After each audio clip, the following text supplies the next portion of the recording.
selects the delivery point, Okay, click let's start Start. the task. The robot automatically plans the delivery route and automatically executes the delivery task.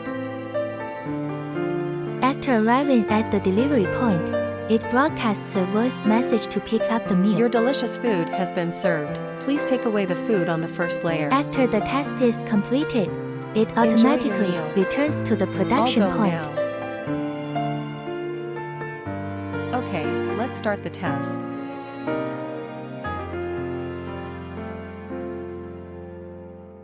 When the target point is occupied, the robot will choose to park nearby the delivery point to avoid the robot wandering nearby due to the inability to reach the target point.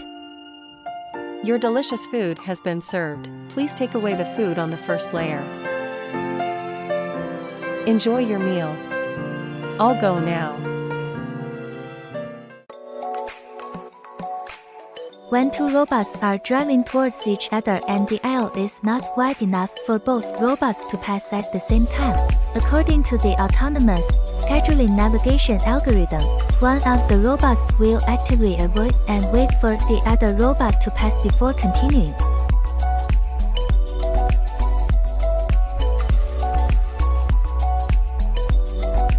When the robots are driving towards each other on a one-way road, one of the robots has already entered the one-way area while the other robot waits at a designated avoidance point outside the one-way area. The waiting robot can continue to pass through the one-way area only after the first robot has passed.